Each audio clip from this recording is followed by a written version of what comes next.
Hey everyone, I'm Nate Vinio, and this is Something to Gnaw On, a short podcast for the Christian with a short attention span, or just short on time, designed to give you something to mentally or spiritually chew on throughout your day, a Bible study in bite-sized form, if you will. This episode is Leadership Team Conflicts, which is part 2 in the series Handling Conflict King David Style. Old Blood and Guts, how's that for a nickname? And that would be accurate in terms of who he was on the battlefield, but not at all a resounding approval for his character, especially off the battlefield. If it was ever an assignment of killing the enemy, he would find a way. Eventually, he ends up in command of the Third Army, and the race to Berlin is on. In addition to overthrowing the Nazis, what was at stake was who was going to end up with control over Germany when the war was over. A free capitalistic West or a communistic East.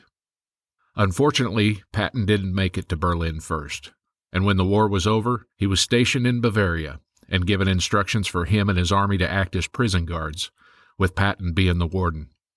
And this didn't set well with him. He was about killing the enemy, not keeping him alive. And as World War II comes to a close, the Cold War begins. And he begins to make overtures to provoke a war with the Russians. And in his infamous diary, Patton outlines that he has a plan to get the Russians to fire the first shot so he can have a pretext to drive them out of Germany.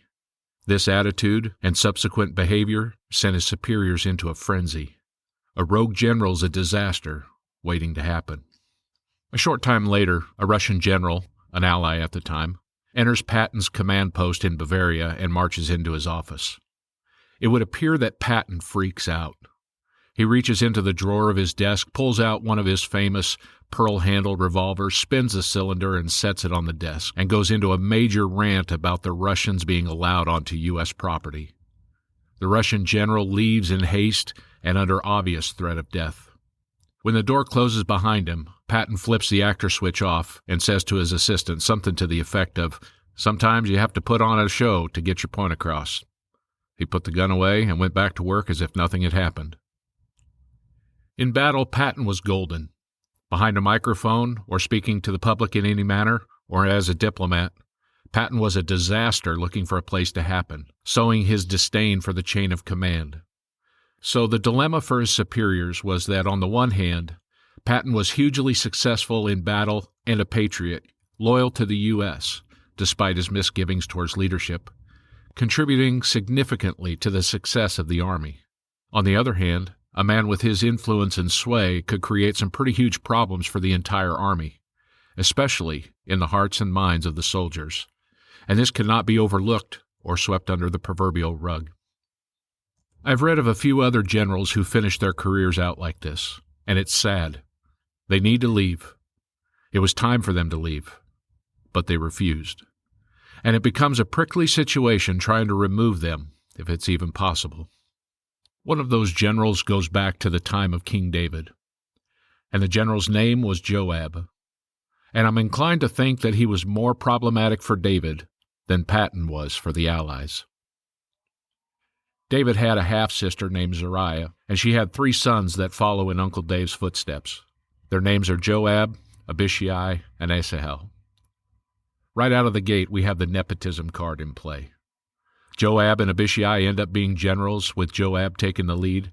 Abishai even steps up like David did and kills a giant, and Asahel is listed as one of David's mighty men. And this is where I first noticed it getting a bit weird. There are a couple of lists of David's mighty men. 30-plus men are on each list, except for Joab, which was hard for me to wrap my head around, especially when Abishai is on the list and recognized as, quote, the brother of Joab. The same is true of Asahel, quote, the brother of Joab. And oddly enough, Joab's armor-bearer named Naharai is listed too, but Joab is distinctly absent. And it begs the question of why. How does the armor-bearer make it on the list of honor and recognition, but not the warrior? You can see that in 2 Samuel 23 and 1 Chronicles 11. While Joab had many successes, certainly enough to keep his job, we unfortunately need to look at the black marks on Joab's resume for this to make sense. The first black mark, the murder of Abner. Several years after Saul's death, Saul's general by the name of Abner is serving Saul's son, Ishbosheth. Now, there will be a pass-fail quiz at the end worth 100 points, so be sure to remember these names. Anyhow, even though David has been anointed king and is reigning from Hebron, he has several years of war with Ishbosheth.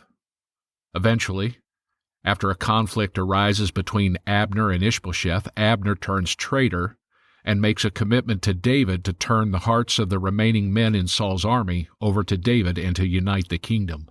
And his reward for doing so? David commissions him as general in his army. Now, this is going to be a problem, because in an earlier battle, Abner kills Asahel. Remember, he's Joab's brother. Asahel is chasing Abner on foot, but Abner can't outrun him. Finally, Abner stops abruptly and drives the butt end of his spear through Asahel's abdomen, killing him. Keep in mind, this happened in battle and is considered acceptable self-defense in wartime. As Joab and Abishai mourn their brother's death, a grudge takes hold. Later, in a time of peace, when Abner has defected and committed his troops to David, Generals Joab and Abishai waste no time killing him. And given the fact that this was a time of peace, this was not a righteous killing of any kind. It was outright murder. What's worse is that it puts the unification with Abner's soldiers and the region under his control in jeopardy. Surprisingly, David doesn't remove Joab, but distances himself from Joab and the murder and manages to keep the nation and the army together, namely those who came over with Abner. But he doesn't do anything about Joab and Abishai at that moment. In fact, he says quite specifically in 2 Samuel 3:39, quote, "Even though I am the anointed king, these two sons of Zeruiah, Joab and Abishai, are too strong for me to control. So may the Lord repay these evil men for their evil deeds." Neither of his nephews have respect for his authority or his anointing. And this is the first we see of it, but Joab really does as he pleases. He obviously does enough to be a part of the team, but if it comes down to the team and his agenda will win. And it's important to note here that David's lack of handling Joab immediately and throughout his life had to do primarily with the fact that Joab could do to David what Abner had just done to Ishbosheth and destroy the kingdom by taking the army and staging a coup of some sort.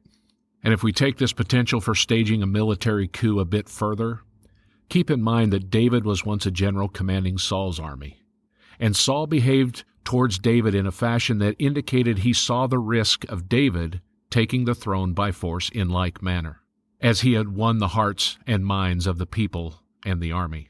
But obviously David refused to take out Saul. He also seems to have refused to take out Joab, possibly to keep from sparking a coup.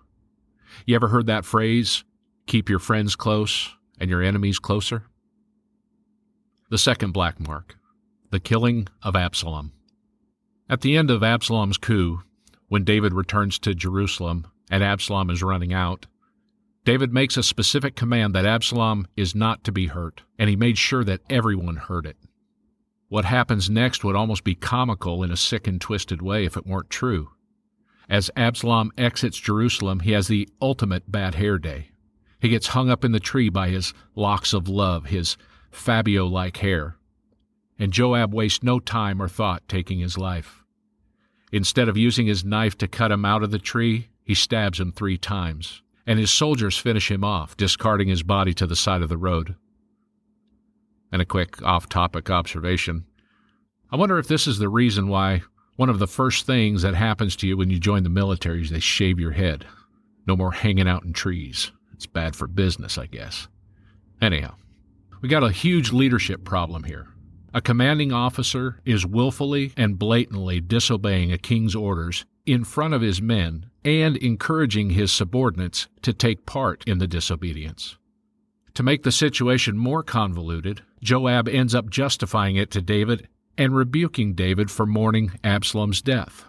You can read up on Absalom in 2 Samuel chapter 13 and 19 to get more of the backstory on this interaction between David and Joab regarding Absalom.